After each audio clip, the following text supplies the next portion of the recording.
Я хочу показать, как батайская культура перерастает в казахский народ. Поэтому среди так называемых кочевников степной я приемлю термин «степная цивилизация».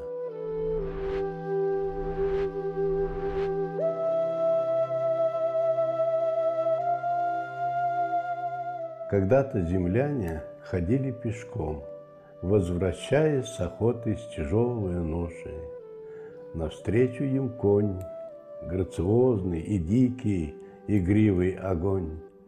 Подумал батаец: ну, здравствуй, степной, оседлаю я время, быть тебе подо мной. Откуда мы пришли? Кто мы? Куда мы идем? Археологические материалы – основа реконструкции исторических событий. Древние артефакты, словно кусочки мозаики, складываются в калейдоскоп событий давно ушедших дней. Наш современник, археолог с мировым именем Виктор Зайберт, уже много лет ведет летопись об истоках цивилизации и начале масштабных коммуникаций человечества. Его открытие ботайской культуры стало сенсацией для всей планеты. Благодаря труду историка она узнала о народе, населявшем север Казахстана, который впервые, еще в каменном веке, одомашнил дикую лошадь. Основное значение батайской культуры в том, что одомашненная лошадь позволила открыть новую, первую цивилизационную систему конно-транспортной коммуникации. Это первая ступень цивилизации. Цивилизации определяются не экономическими показателями, а коммуникациями. Пешая коммуникация длилась миллионы лет. И вот открытая конно-транспортная коммуникация составила первую цивилизационную ступень. Шагает по ступеням цивилизации Виктор Зайберт уже на протяжении полувека. Активно ведет научно-педагогическую деятельность, участвует во множестве экспедиций по стране. Одной из первых его громких находок в 1970 году стала атбасарская культура каменной эпохи. Этой масштабной работе он посвятил 10 лет, исследовав 200 объектов. В 80-м году логическим продолжением этих трудов становится открытие ботайской культуры медно-каменной эпохи.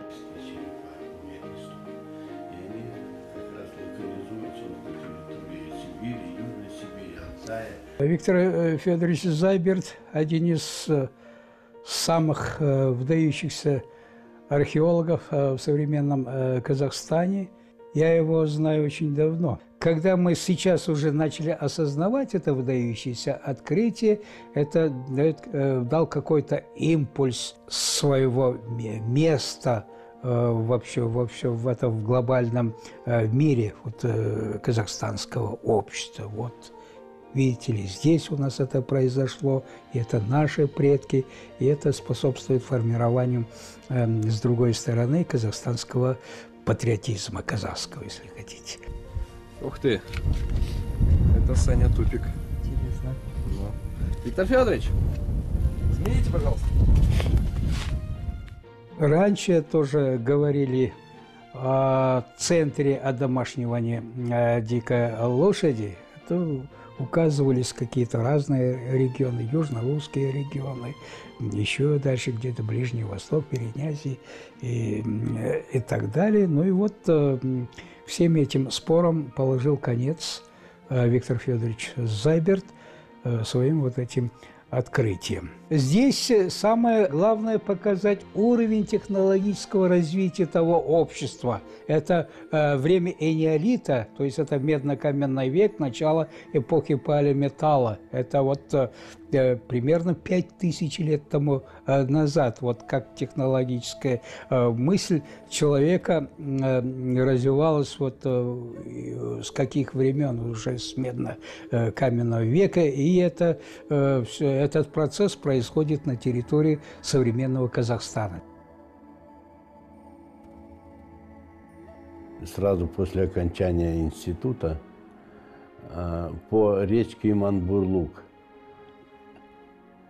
Мы шли по этой речке, открывали курганы, фиксировали. Потом у села Никольское, я увидел красивое место. Речка, представьте себе, обрамляется хвойными лесами, такими лесными так называемыми сосновыми колками, площадка красивая. Ну и мы говорим с ребятами, хорошо бы вот на этом месте поработать. Но это было в 1969 году, а на второй день после вот этого увиденного на речке нас отправили в Атбасар. И вот как раз в Атбасаре мы пробыли 10 лет, где я и работал, открыл атбасарскую культуру. И после атбасарской культуры я вспомнил этот эпизод. Бутайское поселение находится в Айыртауском районе Северо-Казахстанской области. Это 150 километров от Кокшетау или 300 километров от Петропавловска. Тогда же, в далекой древности, первые конники планеты обживали 20 гектаров живописной хвойной территории. Мы загрузили лагерь в автобус и переехали в Никольское. Приехали ночью, переночевали в лесу, а утром я увидел панораму Батайского поселения. Побежал, смотрю, в разрезе обрыва культурные слои, масса находок, очень много костей животных. И я понял, это совершенно новое. Мы заложили первый шурф и сразу получили целые носилки материала, артефактов и костей животных. Стали собирать материал, и в первый день из оврага мы собрали 60 тысяч находок. Оказывается, в древности было озеро за лесом, возле леса. Из озера вытекал ручей, и вдоль ручья обитало население. И за последние 6 тысяч лет эта речка, ручей превратился во овраг. Ну и когда повсеместно вот торчали эти кости, местное население разошелся слух, что это старый скотомогильник, и туда ходить нельзя. И вот эта вот легенда сохранила нам поселение Батай. Бутайцы жили в поселениях, у них были семьи. Они вели 12 видов домашнего промысла. Строили жилища, занимались собирательством, рыболовством, заготавливали еду, обрабатывали шкуру, шили одежду из льна, крапивы и конопли. Изобрели древние конники кожаные штаны на шнуровках, чтобы отпускать их летом и затягивать зимой.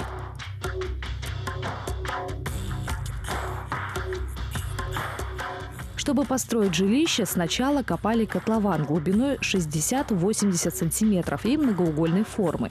Зачастую это были 6- или 8-угольные дома. Сверху возводили стены из глины высотой 60-80 сантиметров и длиной 1 метр. Внутри стен несколькими слоями укладывали кости животных. Когда утилизовали лошадь батайцы, хорошие кости передних конечностей в основном шли на изготовление орудия, лопатки человека. А вот позвонки, ребра, ребра тоже использовались для изготовления орудий, но в основном кости скелета ненужные, они укладывались, использовались при строительстве жилища. Укладывался слой, потом снова глина, снова кости. И вот это кости, это была арматура, как сегодня металл в бетоне используется для крепления. Вот так батайцы делали свои стенки, укрепляли. Молодцы. Крышу возводили из бревен диаметром 15-18 сантиметров. Первый слой укладывали вдоль стен. Каждый новый от центра одного бревна к центру другого и закрепляли глиной. Батайское жилище таким образом копировало макет жилища, макет корзины плетеной, перевернутой кверх дном. И юрта, то же самое, это корзина. А обогревались костром или очагом, и причем приспособлением, который сегодня известен как тандыр. Так вот, этот тандыр, он тоже у батайцев появился впервые. Люди, которые впервые одомашнили лошадь, уже в те далекие времена догадались пить кумыс – кобылье молоко. Это обнаружила группа ученых Великобритании, Бристольского университета, когда к ним обратился Алан Олтрам, мой коллега, который возглавляет западную группу ученых по контактам и работе по батайской теме.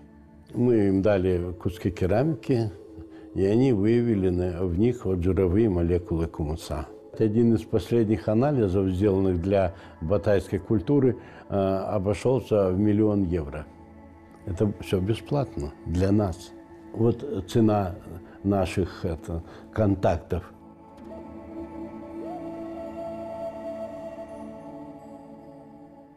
Ну, вообще, я начала с моим папой ездить в археологические экспедиции с 8 до 14 лет.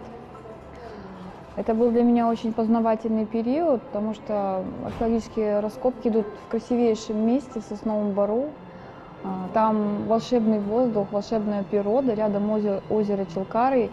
И мне очень запоминалось то, что когда папа приходил с раскопа с научными сотрудниками, со студентами, вечером после ужина разводили костер, все садились вокруг этого костра, играли на гитаре и смотрели на костер, отдыхали, дышали вот этой прекрасной романтической обстановкой. И это вот до сих пор в памяти у меня осталось и живет в моем сердце. Личная история жизни Виктора Зайберта тоже интересна. Он появился на свет в семье депортированных немцев Поволжья, которые в Казахстане обрели вторую родину. Отец был учителем пения, а мать – немецкого языка. В музыкальной семье все дети играли на разных инструментах. Виктор Зайберт – выпускник исторического факультета Петропавловского пединститута. С 25 лет молодой археолог уже сам руководит Североказахстанской археологической экспедицией. Он прошел все ступени профессии – от реставратора в краеведческом музее до ректора. Настолько увлекся древней историей этого края, влюбился в этот край, что он не только археолог, я должна сказать, он еще большой политический общественный деятель. Как раз таки в 90-е годы, когда открылись архивы Комитета национальной безопасности, рассекреченные по депортированным, по жертвам репрессий, Виктор Федорович инициировал большой проект, который увенчался книгой «Трагедия и прозрение». И даже обложку, дизайн этой книги – это его детище. В этой книге мы, преподаватели, ветераны области, собрали уникальные архивные материалы о чеченцах, о немцах, о поляках, которые в Казахстане северном нашли себе малую родину. И вот труднейшие годы даже удоставились государственных наград, когда в годы войны работали в пользу фронта. Здесь у нас представлена литература, медали, награды, дипломы, сертификаты Виктора Федоровича, который проработал очень много лет. Первая литература вышла, книга вышла «Атбасарская культура» в 1992 году. И последняя вышла на 3 языках. Мысленно с семьей, но всегда по умолчанию на раскопках с апреля по октябрь. Виктор Федорович батайскую культуру изучает уже на протяжении 40 лет. Супруги еще на старте семейной жизни нашли любовный компромисс. Когда мы с мужем, когда еще мы не были женаты, мы с ним познакомились, и перед замужеством я задала ему вопрос: я или археология? Ну, я сказал тогда: и ты, и археология. Ну, вот так 50 лет мы, слава Богу. Поэтому мы будем всегда вместе, втроем.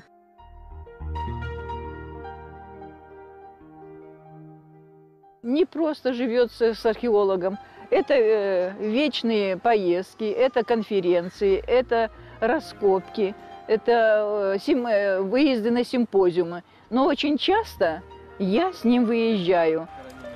Виктор Федорович стал примером не только для детей и внуков. Ученые и коллеги Студенты отмечают его скромность и открытость. Говорят, это человек, чьи руки и сердце чисты. Может быть, благодаря его особой энергетике Земля и раскрывает свои тайны. Ученики отмечают организаторские способности мэтра, отцовскую заботу и фирменный юмор. Существует ошибочное мнение, что Виктор Зайберт только занят батайской культурой. Ничего подобного. Он автор многих научных работ по атбасарской культуре. Мы с ним работали на Улытау вместе, в Алматинской области. И самая интересная еще экспедиция, пожалуй, можно отметить, это раскопки древнего Тараза. И вот здесь еще хотелось бы отметить новаторские методы археологии Виктора Зайберта. Он первым из археологов стал использовать археологический бур для того, чтобы изучить глубину залегания культурного слоя, территорию его. То есть как это выглядит? Это обычный бур, делается скважина в земле, он вытаскивается, и тут вот по вот этой вот колбасе, ну так назовем, это вот образец грунта, видно все слои, культурные слои датировать. Это что дает? Это значительно экономит время раскопок. Потому что это, во-вторых, это щадит сам памятник археологический. То есть нет нужды закладывать большие шурфы, то есть его портить, грубо говоря. Еще одно знаковое открытие Виктора Федоровича – курган Байкара. Раскопки показали, что он был не только погребальным, а культовым храмовым комплексом скифского времени. Это грандиозная конструкция диаметром 87 метров и высотой 7 метров. У них обмундирование, все, и начали работать. Сверху нашли одно золотое украшение грифона.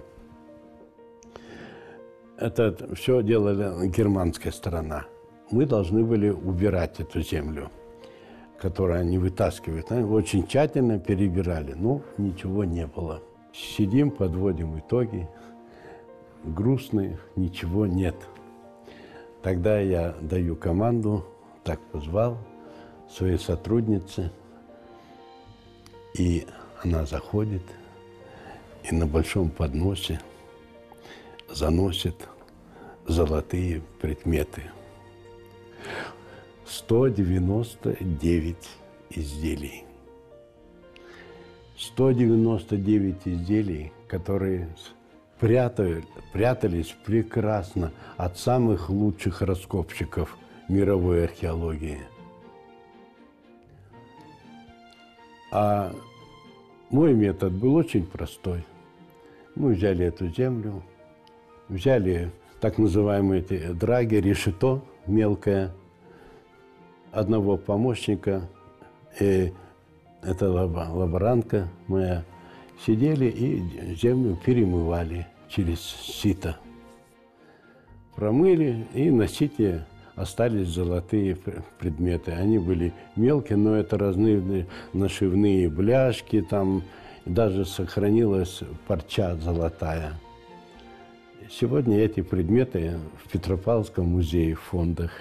Имя Виктора Федоровича известно всему миру. Его приглашали работать и жить в Германию и Россию. Но он признается, что в душе считает себя казахом и никогда не думал о том, чтобы покинуть родную землю. Когда-то в молодости, когда я уже работал в университете, в университете, папа мне сказал: сынок, ты уже взрослый человек, я хочу тебе сказать, что наша семья выжила только за счет того, что казахская семья приняла нас и спасла от смерти. Сделай для них что-то хорошее. Поэтому в первой книге «Батайская культура» я написал эпиграф: «Исторически мудрому казахскому народу посвящается».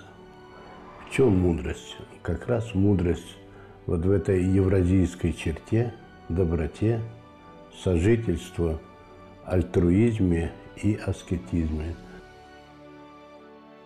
Пусть гордятся казахи, через столетия пройдя.